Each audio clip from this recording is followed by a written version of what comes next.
God for bad mothers. Everybody will acknowledge the good mother today. And nobody has a perfect mother. Right. You can't have a perfect mother because the perfect mother would have to have a perfect child. And none of us fit that bill. But there is a blessing even in the mother who abandoned you, who walked off and left you. There is a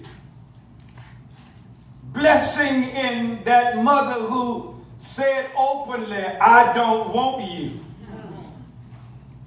I never meant to have you. You are a mistake. There ought to be some weird and some phobialistic way of us celebrating motherhood and understanding that mothers make mistakes also. Nobody gave you a manual when they got you out of that labor room. And your child did not come with a warranty that says he's guaranteed for 6 years not to break. There was nothing in the Gerber books that you could learn that motherhood didn't already equip you. Because that child was with you 9 months. And so while everybody is saluting the good mother, the godly mother, the virtuous mother, there were some mothers that are hoochies. They have, yeah, I said it. They have never learned motherhood and separated from childhood. You see, one of the things that you discover in parenting, whether you're a man or a woman, is that you got to be an adult so your child can be a child. It's difficult when you got two children and one of them is leading the other. Our text says Joshua, but I want you to know her. Joshua is a young Levite woman who made a bunch of mistakes. You know her. She had 3 kids. Joshua had 3 kids, and one of them was named Aaron. One of them was named Moses. And the other one was a girl named Miriam. And out of all of the mistakes that a mother could make, this mother had pregnancy during the time of Pharaoh's birth control system. You see, he was after all of the male children. And for 9 months, Joshua had to walk around wondering, Lord, is this a boy? Or if this is a girl? If it's a girl, I'm going to be all right. Because Pharaoh is not after the girls. But if it's a boy, what am I going to do? For 9 months she labored, and not only that, she started making mistakes after mistake. Joshua married Aram, watch this, her uncle. So she married her own family member. I tell you, the woman started making some mistakes. And she had this baby boy, and Marion was about 3 years old, and Aaron was about 6 years old, and here comes little Mo. Mo comes at a bad time.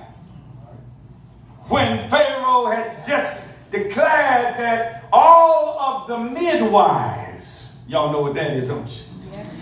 The unprofessional doctors, the at-home deliverers. The midwives were charged with any time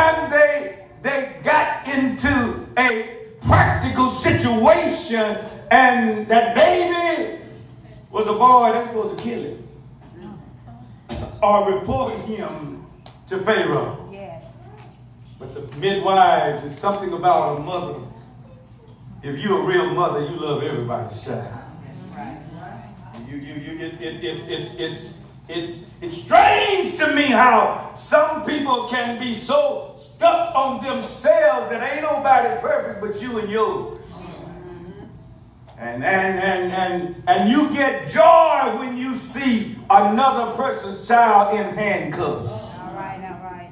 There's something wrong with you. Yes. I knew it. He was just like his daddy. Be careful at how you throw stones because some of them have boomerang effects. All right, say that. And if you are a lover of children, it doesn't have to be your child. There is a maternal, there is an inside of you. You don't want to see nobody's child hurt. Right. I'm talking about the blessings of a good mother's mistakes. Joshua, you read about her a little more, and I hear she not only did she marry her own kinfolk, but when she had Mo during a time where they were killing babies. Yes. And for 3 months, she had to hide Moses and keep him quiet. A brand new baby. Every time the baby would cry, she would have to muffle his mouth. Because if the soldiers had heard that there was a baby, they would take him and kill him. He couldn't play around with the other children. He had to be hid because it was during a time of the genociding of male boys. Joshua, mother, what are you going to do? Finally, she got suicidal. And she said to herself that if I can no longer handle this muffling my baby's mouth, I can no longer handle shoving him in the back. And every time the soldiers came and knocked on the door, I'd have to lie and say, no, I don't have a baby in here. I'm tired of having to not sleep at night because when I do, I have one eye open and the other one shut because I never know the day or the hour they're going to come and take my boy. I'm suicidal. I don't know what to do. So I'm going to do the worst thing I can do. I'm going to put him in the Nile River. Yeah.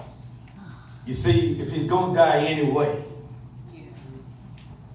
if Pharaoh is going to cut him up anyway, I'd rather not be there to see it. Amen.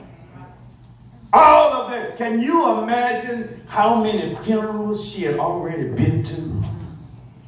How many boy graves she had already stood in the front of?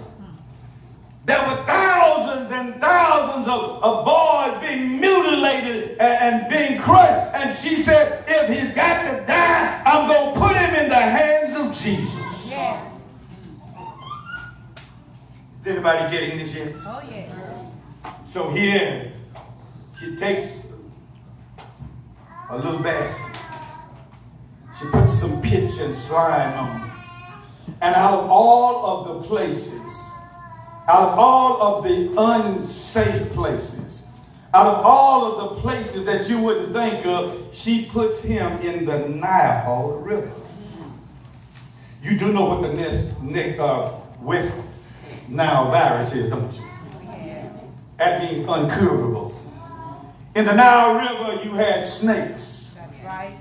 In the Nile River, you had crocodiles. That's right. In the Nile River, you had every kind of insect and species. And she said, if he's got to die, I'm going to put him in the hands of nature. Some of us, it says in the 3rd verse, and when she could no longer hide him. My second point to you this morning, mothers, concealment sometimes is often better than how we try to take our children away from God. Concealment is better than exposure. She kept concealing him and hiding him. Can you imagine holding your baby at night with your hand over his mouth, that he could not cry and that he could not be a normal child? And she finally said, I can't take it no more. She takes her baby and she puts her baby in the river and she walks away. Can you imagine the tears that were in her eyes? As she walks away, I can imagine she didn't want to even look back. Because there her child was floating in the Nile River. Oh, what a mistake you made. I got 2 more kids at home. That's all right. I'm just going to get rid of one of them. Oh, you made a mistake, Mary. But let me tell you what happened. God has a remedy for our mistakes. All right, all right. And I've discovered, church, that many of you are feeling as if you have reached the point of your successes, but it was not your successes that got you to where you were. It was your failures. I mean, we always like to look at successful people and how they made it, and that's where they are. But you ought to see the failures that took place before the successes. Any educated person will tell you they had to do a whole lot of failing before they got a bunch of A's. All right. Bible says that she says when she could no longer hide him. And I looked at that theological and I said, you know what? Many of us are hiding our children from the things that we need to be exposing them to. We hide them from Sunday school, but we're to carry them to every basketball game in town. We'll hide them from a Christian education, but we'll buy them every tablet and every computer that they want. We'll hide them from learning ethics and manners just so that we can be their friends. We'll hide them from knowing what's right and wrong just so that we can pacify them along the way. Let me tell you, God needs some mothers that will not conceal their child, but expose their child to a Christian education. Right. She concealed it. She said, I can no longer hide it. And she made a mistake. But it's the good news is in the middle of every mistake you make, Say it. God is already there, ready to clean it up. All right. Praise him. As she was walking away, Joshua walking away, she's walking away from the Nile River. Her baby's in the river. God had fixed it to where his sister, Miriam, is just standing there looking. She's watching the baby go down the Nile River, and the mother is walking away with tears in her eyes. And all of a sudden, the text said that the queen came out to take a bath. And when the queen came out to take a bath, she looked over and she saw where a baby, it says a goodly baby in the Bible. The baby was there, and she took them, and Miriam, she's just standing there. She said, is this a Hebrew boy? I need to go get me somebody who's going to take care of that baby. Look at how God works, y'all. God runs and he gets Joshua, the mother of Moses. She gets the mother and brings him back to the queen, and she said, here, let her take care of him. God can fix your mess into a blessing, y'all. Yes. Not only did he allow his own mother to raise him, but the white girl paid her to do it.